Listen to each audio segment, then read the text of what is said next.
Graça e paz, irmãos. Saúdo a todos com a paz do Senhor e convido cada irmão, cada irmã a estudar esse trecho de Mateus, capítulo 4, do verso 12 ao verso 17. Jesus volta para a Galileia. E convido os irmãos a fazer isso usando o método indutivo. Primeira parte, observações. Segunda parte, interpretação do texto. Terceira parte, aplicação do texto na nossa vida. Então, Mateus 4, de 12 a 17, Jesus volta para a Galileia. Lembrando que esse material em PDF está na descrição do vídeo. Você pode usar nos seus pequenos grupos, no culto doméstico, no culto familiar, em estudos bíblicos. Se você ainda não se inscreveu no nosso canal, eu te convido a se inscrever e a nos ajudar a divulgar este trabalho, voltado especificamente para pequenos grupos. Diz assim a palavra de Deus. Então, Mateus capítulo 4, do 12 até o 17. Ouvindo, porém, Jesus que João fora preso, retirou-se para a Galileia. E deixando Nazaré, foi morar em Cafarnaum, situada à beira-mar, nos confins de Zebulon e Naftali, para que se cumprisse o que fora dito por intermédio do profeta Isaías. Terra de Zebulon, terra de Naftali, caminho do mar, além do Jordão, Galileia dos gentios. O povo que jazia em trevas viu grande luz, e aos que viviam na região e sombra da morte, resplandeceu-lhes a luz. Daí por diante passou Jesus a pregar e a dizer: arrependei-vos, porque está próximo o reino dos céus. Amém. Esta é a leitura da palavra de Deus e a oração que nós fazemos em nome de Jesus, pela mediação do Espírito Santo, é que possamos entender, que possamos compreender, que possamos interpretar com fidelidade a palavra de Deus e principalmente aplicar na nossa vida, ser obediente a Deus conforme o ensino da palavra. A primeira parte, ela é a parte das perguntas de observação. Quais são as observações que nós podemos fazer aqui deste texto? Primeira pergunta: qual foi o sinal de que tinha chegado o momento de Jesus iniciar o seu ministério? De tornar pública a chegada do reino de Deus. Então Jesus ele estava aguardando um sinal. Aquele sinal seria o indicativo de que a partir daquele momento ele deveria começar o seu ministério público, o seu ministério de pregação do evangelho. Esse sinal está aí no verso 12. Ouvindo, porém, Jesus que João fora preso, retirou-se para a Galileia. Então, o sinal que Jesus aguardava foi a prisão de João Batista. Então, quando chega ao conhecimento de Jesus que João Batista tinha sido preso, Jesus interpreta aquele fato como um sinal de que a partir daquele momento tinha chegado a vez do seu ministério. E a partir daquele momento ele se retira. Naquele momento ele se retira para a Galileia e dá início ao seu ministério de pregação, o seu ministério público de pregação. Qual foi a primeira cidade a ouvir a pregação de Jesus? Qual foi a primeira cidade? Onde Jesus começou a pregação do evangelho? Onde ele começou o seu ministério? Verso 13 e verso 17. Na cidade de Cafarnaum. Ao verso 13. E deixando Nazaré, Jesus morava na cidade de Nazaré, foi morar em Cafarnaum, situada à beira-mar, nos confins de Zebulon e Naftali. Então, a primeira cidade, Cafarnaum, à beira do mar da Galileia, nessas regiões de Zebulon e Naftali. Essa região de Cafarnaum era uma região oprimida, era uma região de trevas, uma região de morte, por ter sido atacada por muitos impérios ao longo da história, como o Império Assírio. Nós podemos dizer que essa região era uma região assim oprimida por ter sido atacada ao longo da história? Sim, a resposta é sim, porque quando os impérios invadiam a Palestina, costumavam vir do norte. Então a primeira região a ser atacada lá em Israel era essa região norte, onde estava a cidade de Cafarnaum. Então é uma cidade marcada por opressão, por morte, por trevas, por sofrimento, por perseguição, por guerras. É a região lá do Mar da Galileia, no norte de Israel, por onde vinham os impérios, como aconteceu com o Império Assírio. Quando a Assíria invadiu Israel, veio do norte. Quando a Babilônia também assim o fez, também veio do norte. Era o caminho natural. Qual profecia de Isaías foi cumprida com a mudança de Jesus para a cidade de Cafarnaum? Então, aqui no verso 13, diz que quando Jesus inicia o seu ministério, ele muda da cidade de Nazaré para a cidade de Cafarnaum e dá início ao seu ministério lá em Cafarnaum. E isso cumpriu uma profecia, a profecia de Isaías, capítulo 9, versos 1 e 2. Então essa mudança de Jesus de Nazaré para Cafarnaum cumpre a profecia de Isaías, capítulo 9, versos 1 e 2. Diz assim, lá em Isaías 9: Mas para a terra que estava aflita, não continuará a obscuridade. Deus, nos primeiros tempos, tornou desprezível a terra de Zebulon e a terra de Naftali, mas nos últimos tornará glorioso o caminho do mar, além do Jordão, Galiléia dos gentios. O povo que andava em trevas viu grande luz, e aos que viviam na região da sombra da morte, resplandeceu-lhes a luz. Então, com a mudança de Jesus para Cafarnaum, cumpre-se a profecia de Isaías, capítulo 9, verso 1 e verso 2. Irmãos, a essência, o resumo, o sumário da pregação inicial de Jesus era igual a de João Batista, registrada em Mateus 3, 2. Então, em Mateus capítulo 3, verso 2, nós temos o resumo da pregação de João Batista, que era assim: arrependei-vos, porque está próximo o reino dos céus. Então, o resumo da pregação de João Batista era esse: arrependei-vos, porque está próximo o reino dos céus. A pergunta é, quando Jesus inicia a sua pregação, ele também inicia com um modelo, com um sumário, um resumo semelhante a esse de João Batista? Sim, como nós observamos no verso 17 do capítulo 4, que é o texto que nós estamos estudando. Então, diz assim, Mateus 4, 17, como Jesus começou a pregar. Daí por diante, passou Jesus a pregar e a dizer: arrependei-vos, porque está próximo o reino dos céus. Então, a essência inicial da pregação de Jesus era igual à essência da pregação de João Batista. A segunda parte agora do estudo é a parte da interpretação, que é a busca do significado dessa história.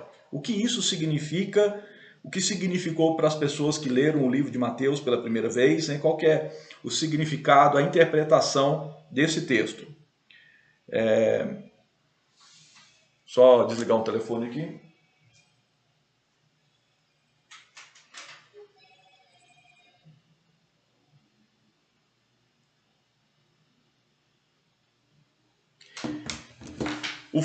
A pergunta é a seguinte: o fato de as pessoas de Cafarnaum serem oprimidas pelas circunstâncias da vida, por exemplo, a opressão de poderosos, pobreza material, preconceito social, desprezo econômico, então era uma região simples, uma região perseguida, uma região pobre.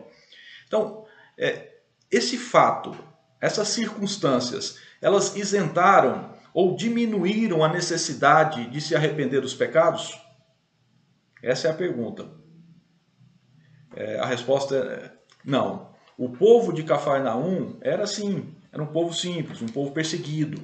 Mas isso não isentou, não diminuiu a obrigação, a necessidade de se arrepender. Né? E as pessoas que moravam lá em Cafarnaum, de um modo geral, não se arrependeram. Jesus começou o ministério lá, pregou o evangelho a elas, e a maioria não se arrependeu. E aí Jesus chegou a dizer que o juízo sobre aquelas pessoas seria um juízo diferenciado, porque naquela cidade foram realizados muitos milagres, a ponto de que, se fossem realizados os mesmos milagres que foram realizados em Cafarnaum, se fossem realizados em Sodoma, Sodoma estaria existindo até aquele momento. Outra pergunta: Deus quis que o ministério do seu filho começasse entre as pessoas mais simples de Israel ou com a elite do país? Então, onde que estava a elite de Israel? Na parte sul, em Jerusalém. E onde que estava a parte mais pobre, mais carente de Israel? Na parte norte, na Galiléia, ali na região de Nazaré, na cidade de Cafarnaum. Então, Deus quis que Jesus começasse o seu ministério na região mais simples do país, né? No meio das pessoas mais carentes. Lembrando que a carência dessas pessoas, a carência material, as perseguições econômicas, o preconceito social, isso não diminuiu a responsabilidade delas, prova que Jesus falou que o juízo sobre elas seria um juízo rigoroso em razão dos sinais, dos milagres que foram feitos lá. Outra pergunta: o povo da primeira cidade evangelizada aproveitou a oportunidade de Deus? Então, o povo lá de Cafarnaum aproveitou a oportunidade que Deus aproveitou aquela luz que brilhou naquele lugar? Ou seja, elas aproveitaram a luz que lá iluminou e lá resplandeceu? Ou não aproveitaram, perderam a oportunidade que Deus concedeu a elas? Se nós olharmos no Mateus capítulo 11, verso 23, Mateus 11, 23, Jesus disse assim: Tu, Cafarnaum, elevar-te-ás porventura até o céu? Descerás até o inferno. Porque se em Sodoma se tivessem operado os milagres que em ti se fizeram, teria ela permanecido até o dia de hoje. Então, a gente vê que, infelizmente, de um modo geral, as pessoas que moravam lá em Cafarnaum, a primeira cidade a ser evangelizada pelo Filho de Deus, essas pessoas não aproveitaram a oportunidade, elas não aproveitaram a luz de Deus que brilhou naquela região de trevas de morte. Terceira parte do estudo é a parte da aplicação. Então nós já observamos, nós já buscamos o significado, que é a interpretação, e agora nós temos condições de aplicar, de trazer para a nossa situação atual, para a nossa vida hoje, né, no ano 2022. Primeira pergunta: ainda hoje Jesus tem iluminado e brilhado perto de muitas pessoas, famílias e povos? Você consegue ver essa luz que vem de Cristo? Então isso é um fato. Até hoje Jesus continua brilhando perto de muitas pessoas, Jesus continua brilhando perto de muitas famílias, ou brilhando nas famílias, brilhando nos povos.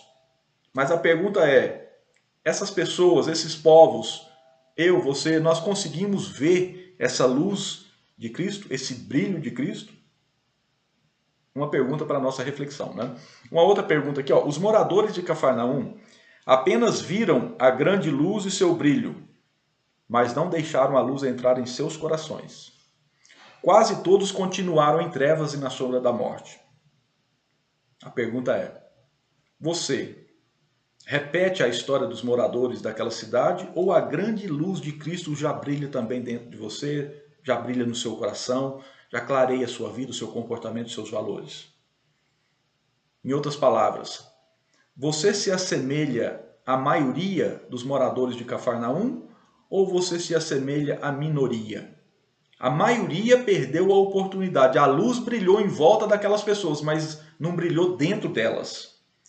Num pequeno grupo, a luz de Cristo, a luz de Deus, brilhou nos corações.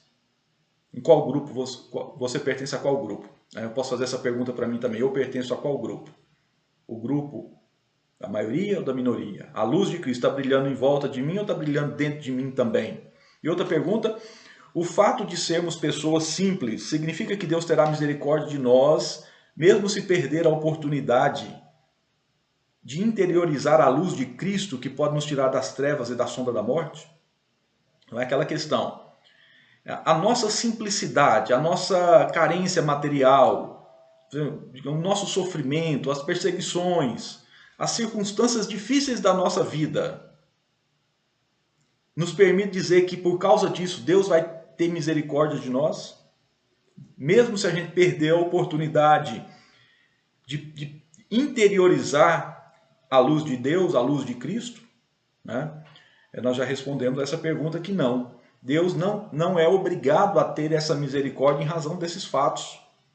A história de Cafarnaum mostra isso. Realmente a cidade de Cafarnaum era uma cidade perseguida, né? Historicamente, uma cidade carente, pessoas simples, pessoas pobres, trabalhadores, pescadores.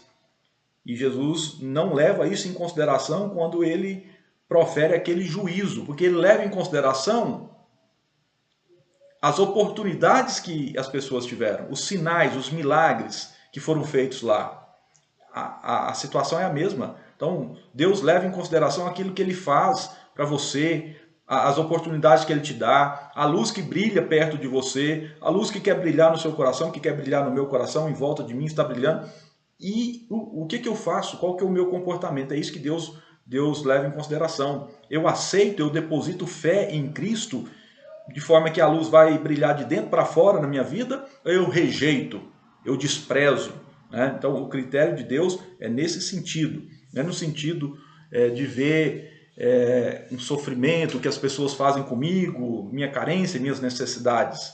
Não, Deus olha aquilo que Ele tem feito por mim, tem feito por você, todas as bênçãos, a graça demonstrada na sua vida, na minha vida, e a nossa reação, o nosso comportamento. É um comportamento de gratidão, né? Um comportamento baseado na fé, ou é um comportamento que despreza tudo isso, né? Que rejeita tudo isso. Então, irmãos, nós chegamos ao fim desse estudo. Jesus volta para a Galileia. Oramos e pedimos que Deus possa te abençoar, que você possa refletir nesta mensagem, aplicar esta mensagem, as verdades dessa mensagem na sua vida. E que nós possamos aprender com a história do povo de Cafarnaum e aproveitar as oportunidades que Deus tem nos dado. Que a luz de Cristo brilhe cada vez mais na sua vida, brilhe no seu coração, brilhe na sua família, no seu trabalho, na igreja que você frequenta. Que Deus te abençoe.